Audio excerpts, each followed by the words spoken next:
If you're one of those people that is highly educated and likes to consume YouTube but never even thought of starting a channel yourself, then I'm probably talking to you.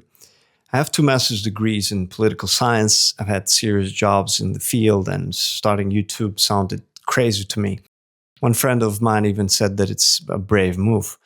But something even crazier that I did is write a book on philosophy without ever studying philosophy. And to my own surprise, I've never learned as much as when writing that book. No amount of reading has ever even come close to the amount of learning I did by writing. Which is strange. You're supposed to know what you're writing about and tell others about your knowledge. But time and again, I realized that it's actually the other way around. The teacher, in a way, is the one who learns the most by the very act of teaching.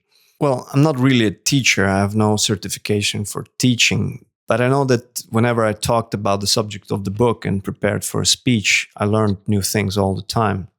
And the philosopher Martin Heidegger actually puts it in this book, what is called Thinking, a straightforward title. He says that teaching is more difficult than learning because what teaching calls for is this, to let learn. The real teacher, in fact, lets nothing else be learned than learning. So why did I start YouTube with 2 degrees? What made me pass this sort of barrier? Because let's admit it, doing YouTube has still the stigma of not being very serious. You know, all these people who don't have jobs, they do YouTube and stuff. We like watching them, but they're still different from us somehow. These YouTubers. That's kind of a stigma. YouTuber sounds like influencer, sounds like drifting in a way. So I started it and I continued doing it, and perhaps will continue doing it because I'm learning in the process. Every video I make involves writing a script, at least the sketch of what I'm going to talk about. And again, I think writing is the best way of learning. These YouTube videos allow me to constantly learn the kind of teach, which I enjoy. Every time I prepare a concept I already thought I knew, I discovered new things, not just on the topics that I discussed, but also about human psychology, what titles work and what doesn't. If you change one word or in the title, you see a different reaction. If you change the image, add or remove one little detail, you see how it sticks to people or it doesn't.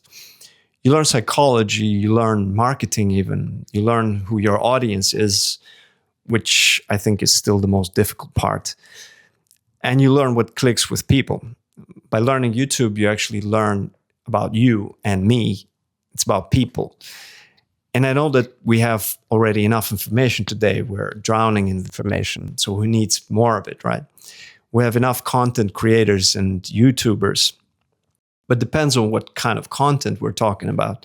If the stigma persists that YouTube is kind of for drifters and grifters, then who's going to create really cool and interesting content?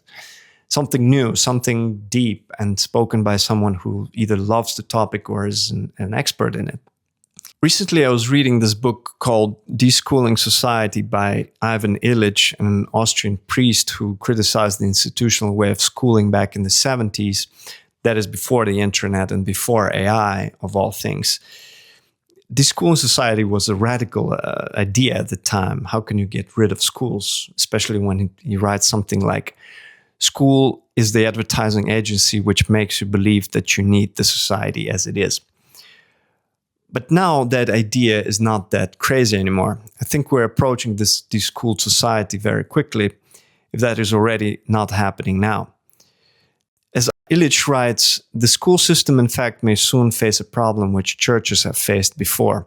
What to do with surplus space emptied by the defection of the faithful? An interesting point, comparing a church to a school, because the school, like a church, is an institution, and we believe in institutions, for now. But with AI, that faith may be shaken.